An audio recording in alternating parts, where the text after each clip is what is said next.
हाय, आम्ही आता पोचत आहोत या आमच्या सत्संग आहे तिथे त्या कार्यक्रमामध्ये आम्ही पोचत आहोत. तर आता आम्ही चालत चालत त्या कार्यक्रमाला चाललेलो आहोत. तर आम्ही आता तिथे पोचून आमचा जो कार्यक्रम आहे तो आम्ही श्रवण करणार आहेत, म्हणजे ऐकणार आहेत. आणि तसंच आमच्यासोबत आमच्या निर्विघ्नताई, श्रद्धाताई आणि छोट्या सिमरनताई आहेत. आणि मागे आमच्या कोण सानियाताई दिसत नाही, पण हां उंच आहेत ते दिसतात. त्या मागे पुढे आमचे रुपेशजी गेले आहेत आणि आमच्या माताजी आहेत, सागरजी आहेत आणि आकाशजी आहेत. हे आम्ही सर्व चाललो आहे. मी आज ब्लॉग बनवला आहे, थोडक्यात तुम्हाला माहितीसाठी ब्लॉग बनवला आहे की आम्ही आज इथे नगरला आलेलो आहोत. नगरची तुम्हाला पाण्याची टाकी आम्ही दाखवू शकतो. तुम्हाला ही पाण्याची टाकी आहे भवनची.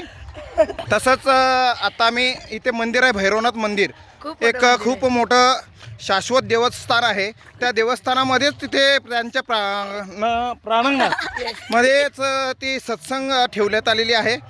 आणि तसंच आम्ही पहिल्यांदा इथे रुपेश कोहलीजी आलेले आहेत, तर त्यांना कसं वाटलं तर ते आम्ही त्यांचा मुलाखत घेऊ. आम्ही रुपेश कोहलीजी या या या ते आता जरा लाजतात, त्या तिकडनं महात्मा पण आलेले आहेत बरेचसे. तर कंटिन्यू ब्लॉग ठेवलेला आहे. तर आत्ता आम्ही तिथं पोहोचतोय, त्याच्यामुळं आता आम्हाला हा ब्लॉग बंद करायला लागेल.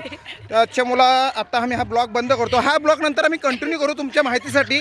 हा कार्यक्रम संपल्यावर आम्ही जेवायला बसणार आहेत, म्हणजे प्रसादी आम्ही बोलतो त्याला, लंगर बोलतो. त्या लंगरसाठी बसणार आहेत आम्ही. तर आमचे विजयजी देखील आहेत तिथे आणि श्रद्धाताई पण आहेत. हे बघा, हां ते पण आहेत. तर त्यांची पण आपण एक मुलाखत घेऊ. आता भेटलेले आहेत तर ते बाय बाय करतात, म्हणजे ते चाललेत आता जाऊ. ठीक आहे, तर आम्ही आता हा ब्लॉग बंद करतोय. चला बाय बोला सर्व, बाय. नंतर भेटू, पुन्हा भेटू.